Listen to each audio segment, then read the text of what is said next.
नमस्कार दोस्तों, क्राइम तक में आपका स्वागत है। शुभेंदु अधिकारी के पीए चंद्रनाथ रथ का जिस तरह से मर्डर हुआ उसको लेकर कई सवाल खड़े हो गए। बंगाल में सरकार बनने वाली है, कौन सीएम होगा? हो सकता है शुभेंदु अधिकारी हो, लेकिन आप सोचिए किस तरह से हमला किया गया। लॉ एंड ऑर्डर की धज्जियां उड़ा दी गई पूरी तरह से बंगाल में। और बीजेपी जो शुरुआत से कह रही थी कि टीएमसी के गुंडे हैं और टीएमसी ये हमला करा रही है, इस घटना ने बहुत कुछ सवाल खड़े कर दिए हैं। सवाल ये उठता है, बीजेपी के लिए आने वाले दिनों में चुनौती होगी कानून और व्यवस्था को संभाल कर रखना, क्योंकि अगर इस तरह की घटनाएं होती हैं तो कई सवाल खड़े होते हैं। आप सोचिए, पीए कितना खास अधिकारी था और वो फूट फूट कर भी रोए, विजुअल भी सामने आए थे। आप सोचिए किस तरह से बेरहमी से हत्या करती गई। हालांकि सोशल मीडिया पर कई लोग ये कह रहे हैं कि एक दिन पहले वो उनके घर गए और अगले दिन गृह मंत्री को रिसीव करने के लिए चले गए।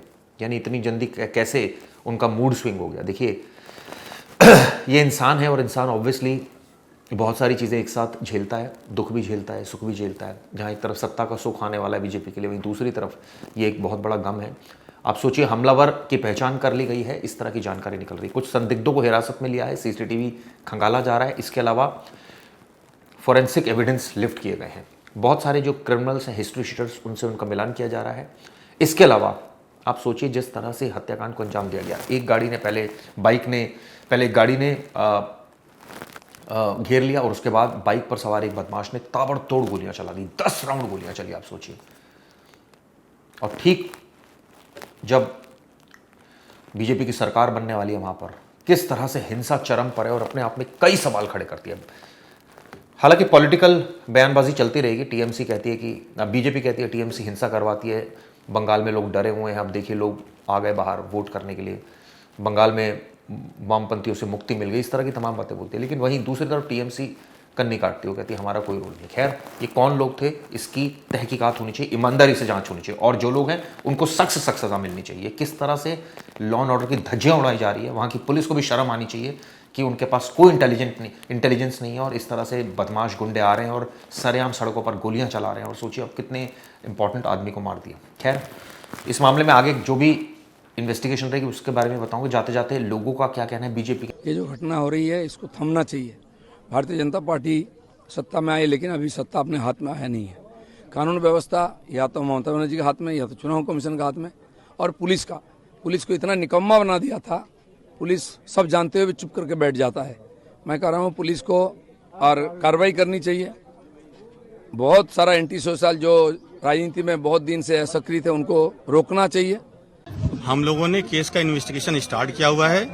जो व्हीकल, जो 4 व्हीलर उस क्राइम में इस्तेमाल हुआ था, उसको हम लोगों ने सीज किया हुआ है।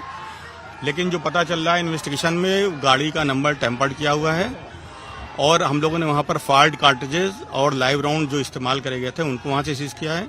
बाकी हम लोग कौन लोग थे, कैसे लोग थे, बहुत सारे सीसीटीवी फुटेजेस, लोकल इंक्वायरी करके, लोकल विटनेसेस को देख करके हम लोग इन्वेस्टिगेशन को आगे बढ़ा रहे हैं। बस क्या टारगेट किलिंग लग रही है भाई। अब जब कह रहे हैं ना इन्वेस्टिगेशन में, इतना ही अभी नहीं बता सकता। इस बार पावर से जाने के बाद उनका गुस्सा, उनका प्रतिहिंसा, उनका फ्रस्ट्रेशन, यही सब बाहर आ रहा है।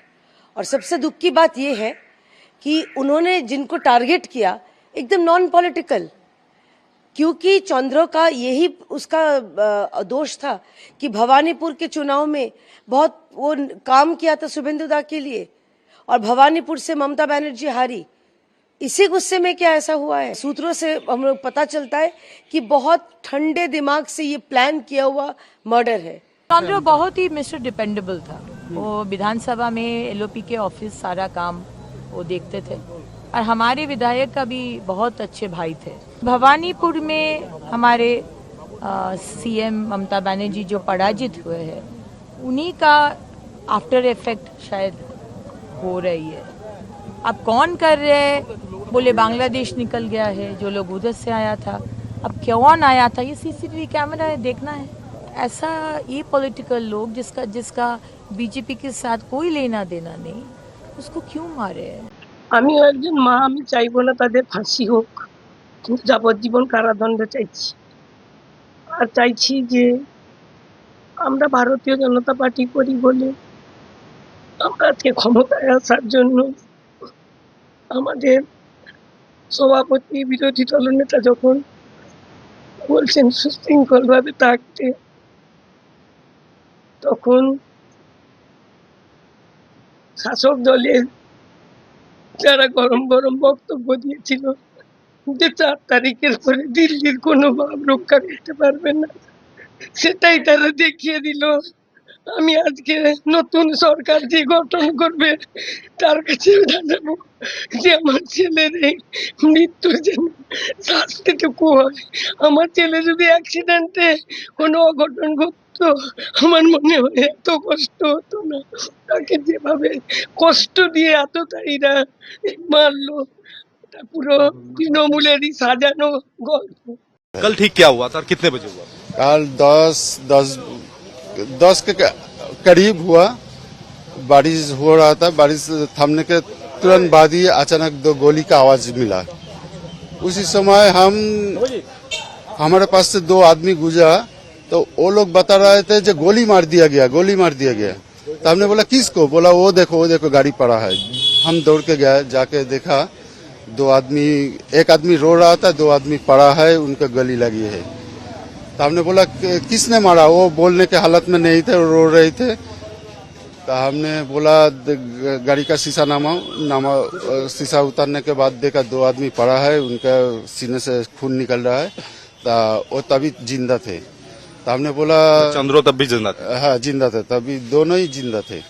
तो हमने बोला ये तो अभी जिंदा है, जल्दी से हॉस्पिटल ले जाओ, हम पुलिस बुला रहा है।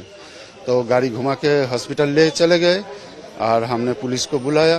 और वही जहाँ पर इंसिडेंस हुआ वही से 3 कारतूस का खोल मिला भी है, हमने पुलिस को दे दिया।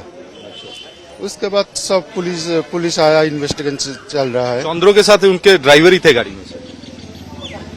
वो जगह तो अंधेरा था और हम किसी को पहचानते भी नहीं है कौन ड्राइवर है और कौन उनका मतलब 2 लोग है। शुभेंदुदा का पीए कौन है हम पहचानते नहीं थे। 2 आदमी पड़ा था और एक आदमी रो रहा था। तो हमने तुरंत बोला ये जब अभी जिंदा है तो जल्दी से हॉस्पिटल ले जाओ, हम पुलिस बुला रहा हूँ।